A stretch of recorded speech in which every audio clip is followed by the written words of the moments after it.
Cool. Ready? This is going to go really fast. Faster than 2 weeks without doing laundry. Okay, why would anyone do this? Are you a comment reader? Do you read comments, social media? Wow, kind of a train wreck, right? Good advice not to read them. But they're more than just kind of a junk show. They're actually interesting data because it's really reflective. It's what's sort of their knee-jerk reaction. Some of them are pretty informative and helpful. Some of them less so. Some of them funny. Some of them really weird. There are all kinds of things.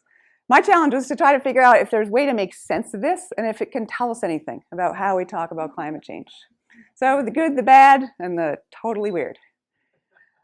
I used Facebook pages that housed articles about climate science.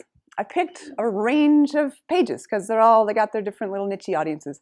So we did media, we did Fox News, we did some science agencies like NASA and NOAA. I picked 6 articles, read the first 100 comments underneath each article. First, we want to see, where are we? What are the comments saying? How do we feel about climate change? A little less than half of the comments were in some sort of agreement. Yeah, climate science, it's legit. About 30% in disagreement or dismissing the science, and 22% were either neutral or you just couldn't tell. Those are the ones where you're like, I don't know what you're saying. Of course, it varies with where you're looking. The media ones were, about half agreement. The agencies, more than half. And oh, big shock there. Yeah, some of these results were not surprising, but still interesting. Okay, how does it compare to comments like reflect public opinion? Short answer, no.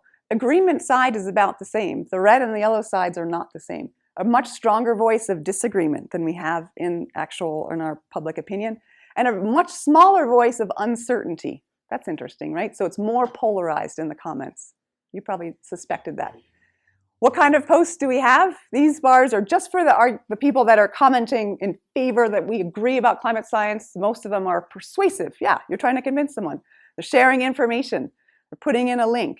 Oh yeah, sometimes we poke at each other or we just have a reaction, or sometimes we congratulate each other. Compare it to the other side. These are the dismissive voices. More persuasive.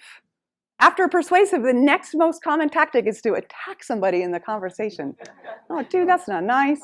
After that, okay, then we'll add some information. So you can already see a really big difference. What side are you on dictates how you act online. What about the tone? Are you saying it authoritatively or snarkily or what? So for the climate supporters, most of them are authoritative. That's nice. Second one, though, is the snark factor, and then they get sort of less good from there.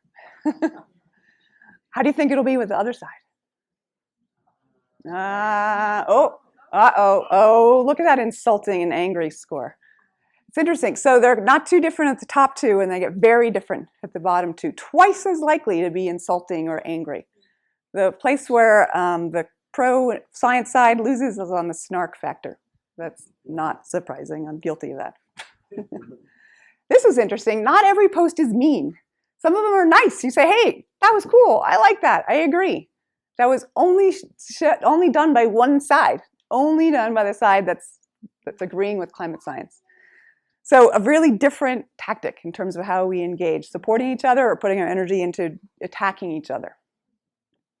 If you want to characterize the whole conversation and look at different media outlets, you can add up all these unfriendly behaviors.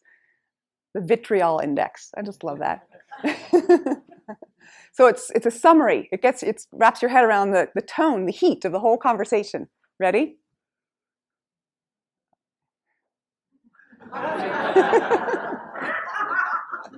69 instances of vitriol in 100 posts at Fox News.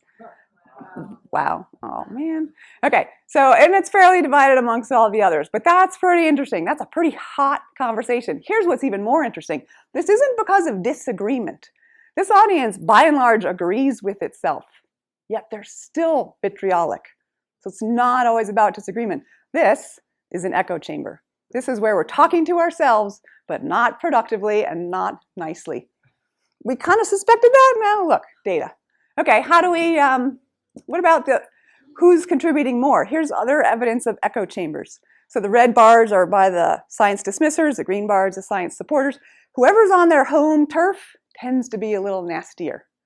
So look at Washington Post. Oh, oops, that's sort of, our side being less friendly. So the home court advantage tends to bring out negative behavior. Interesting. Okay, it's not all bad. Lots of it is, but not all of it. The productivity index is the cooler, calmer side of the conversation. Are you inserting information or citing your sources, supporting someone, having like a level-headed tone?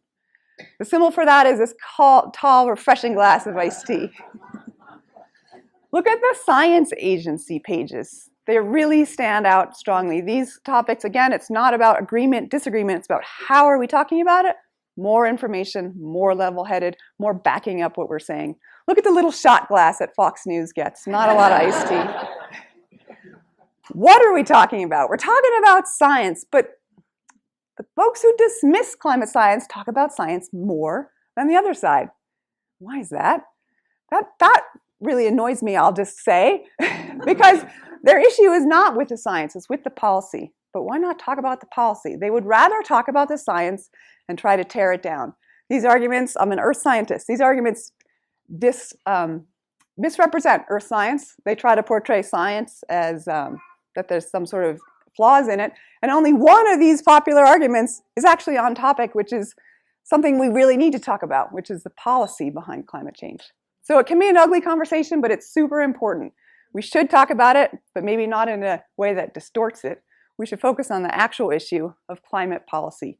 Tons of important topics where we really need that spectrum of viewpoints, not just the same side. So that's my 6 minutes and 40 seconds.